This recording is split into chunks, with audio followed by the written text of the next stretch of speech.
Good afternoon, it's me again. As promised, I want to touch on a topic today called When Should I Change My Macros? And I posted a little bit earlier today a video on how to calculate macros. I also included a graphic as well as an Excel spreadsheet and a little description, an example of calculating macros. What I really want to touch on now is whether or not you should be changing your macros. So should I change my macros? Should I adjust my macros? I'm going to touch on that. The purpose of this program really is to empower you and give you the tools that you need to make informed decisions and be in charge of your nutrition. That is the overall goal of Rebel Reboot. You want to be able to reach your goals with support from me and support from the group. However, I know how important it is that you also have information and the ability to reach your goals on your own. I get that. I'm going to ask you a few questions today if you are trying to determine whether or not you should adjust your macros. So first of all, question number one, am I hitting my macronutrients in grams plus or minus 5 consistently? And what do I mean by consistent? I mean, when it comes to making changes, pretty much every day, okay? So Monday, Wednesday, Friday, that's probably not consistent enough. Almost every single day, am I meeting my macros plus or minus 5 grams? Are you meeting your macros for at least 2 weeks straight? That also plays into consistency. 14 days, 2 weeks at least. So you know what's working and what's not working. We have to have the data. We can't really change anything if we don't have that data. So if you are hitting your macronutrients in grams plus or minus 5, I want to ask you a second question. Is the scale trending down? Okay, and I'm speaking to fat loss macros. If fat loss is your goal, is the scale trending down? If the scale is trending down, I'm not saying how much it's trending down, but it is, stay where you are.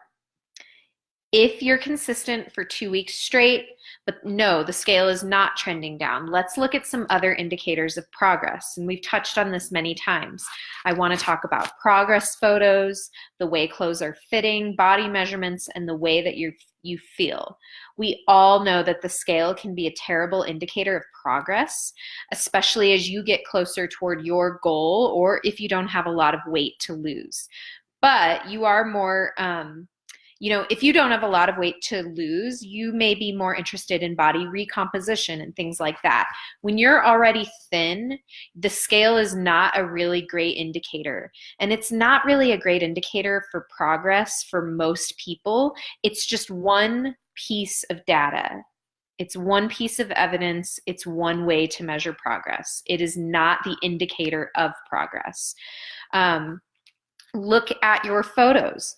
Just because the scale isn't moving doesn't mean that changes aren't being made. In fact, the scale could potentially be trending up slightly while body measurements are going down. You could be building more muscle, and muscle is compact. It's denser. You could be weighing in a little bit more.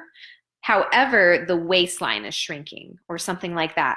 I often do measure my waistline. I think that it's a really good indicator, and it's very closely correlated with body fat percentage in your body.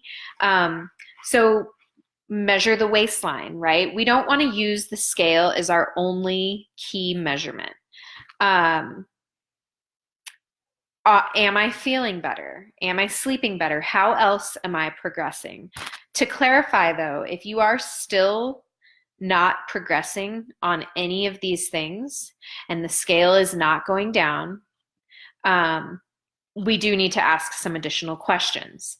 If you are still progressing in these ways, you are feeling good, you're sleeping well, waist measurement is down, but the scale is not trending down, I highly recommend you stay where you're at with macros. Work is being done. what you are doing is working. It's just not translating to that scale at this point in time. Stick with those macros.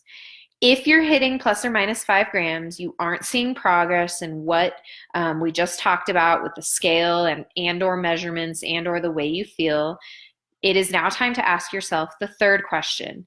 Has it been more than 2 weeks? Keep on going. Changes take time. The body transformation and change that occurred for me personally took a lot of time, but it was working, okay? Things happen in our body day to day. So if it has not been more than 2 weeks on one specific set of macros, you have not given it enough time. You don't know whether or not it's working for you just yet. So please try to stick to a plan for 14 days or 2 weeks. You really need 2 to 3 weeks under your belt before you can start to implement changes in your macros. If you have 2 or 3 weeks under your belt, then we may need to make some changes. If it's been 2 weeks, however,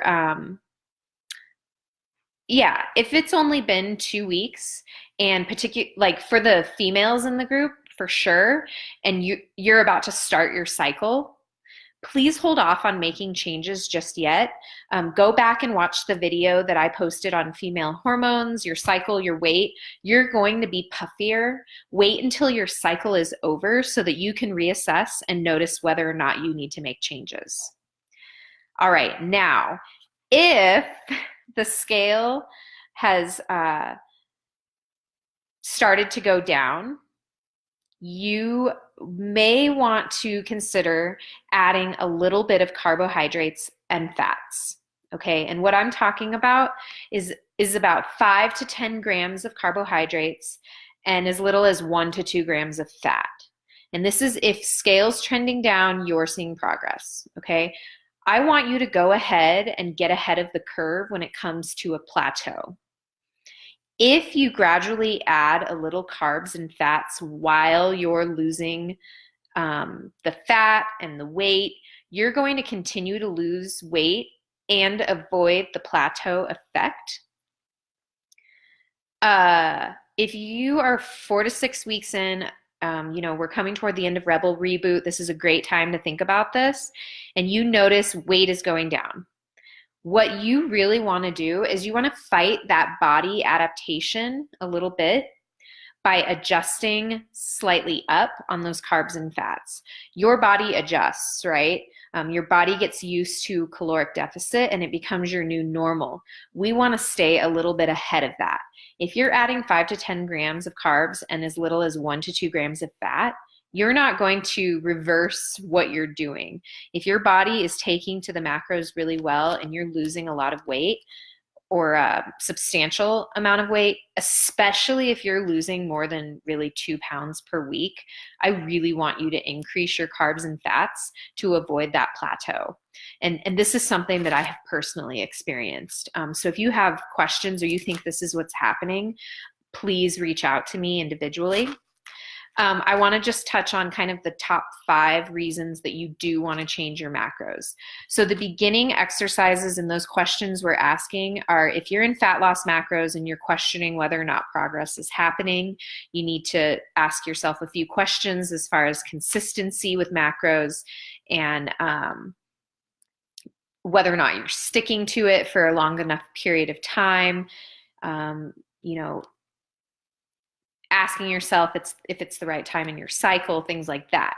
Other reasons that you would want to change your macros. Number 1, fat loss is stalled, but before you think it is, go through the exercise we just did. Okay, that's number 1.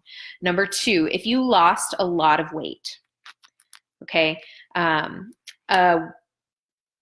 this is something I can also speak to personally because I have lost 65 pounds. So my macros from when I began tracking macros, it looks very different than macros now.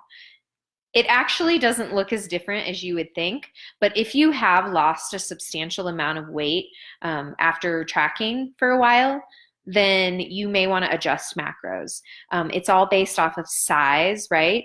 And then it's based on goals. But it may be time to reevaluate, say if you're 190 pounds versus 150 pounds now, or something like that. If you've lost a lot of weight, but you're still losing weight on your higher macros, you may not want to change it. Okay, so don't assume that if you lost the weight, you need to adjust your macros down. In fact, I worked fat loss macros for a very long time at the same calorie total, even after losing like the first 35 pounds, because my progress was still going, if that makes sense. It's not very black and white, and I understand that. But if you have lost a consistent or a substantial amount of weight, potentially changing macros makes sense. Number 3, if your goals have changed. So fat loss macros, it looks different from muscle building macros. You need more carbs if you want to build muscle. That's really what it comes down to. You have to have carbs to build muscle. Now, if you're trying to stay lean, tone up, build some muscle, but you want to focus most on fat loss, you're going to work those fat loss macros, right? However, if you are training for an event, maybe it's an endurance event, a marathon. I'm currently training for a powerlifting meet. So since the goals have changed for me, I definitely had to adjust my macros. Fat loss macros are not going to help me have sufficient amount of food to train for a powerlifting competition, right? So training for an event, endurance event, goals and size of the body drive your macros. So think about that. Number 4, if you are not feeling well or feeling as well as you think you could or should, we may want to adjust your macros. We think we want to be in fat loss mode, but fat loss macros make us tired, hungry, cranky, terrible people, whatever it is. Workouts are suffering. If you feel that, I think you and I should probably have a conversation and adjust your macros. Maybe you just want to adjust your macros, give yourself some more food after our time together. If you do have questions after the program, please email me. But if you're not feeling well on your macros or you're hungry, we should chat, okay? Last one I want to throw out as far as you should probably change your macros is if you cannot be compliant. And I talked about this very early on when many of you were talking about how much food it felt like in the beginning. If you cannot be compliant with your macros, you may need to change them. You may not be eating enough.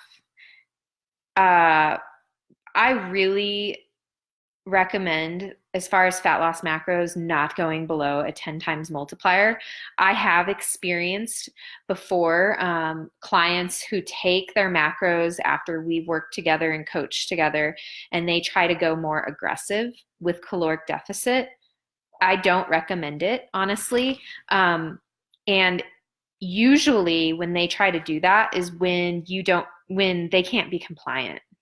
And if you can't be compliant, a couple things can happen. You may just not be eating enough, and it's not working because your body is not fueled, or you may drop it below to a level that you cannot be compliant, and you log that you're compliant, but it's those little tastes and licks, we call them, TNLs, that you're not tracking, or the samples at Costco, or you're trying your kids' food, where since you've kind of added those little additional bites and you haven't tracked them, you're almost fooling yourself that you're compliant, okay?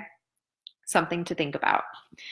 If you have any other really specific questions about the combination of your current size and your goals, and you want to talk about how to set or adjust your macros, please reach out to me. I know a lot about different types of macros. because I have not only worked with clients that are in these different goals and different sizes when giving them macros, but I've actually experienced personally in my body and physically a lot of different macro settings based on goals and current weight. So please reach out to me. You can post in the comments, email, text. You all know how to get a hold of me by now, and I look forward to hearing from you soon.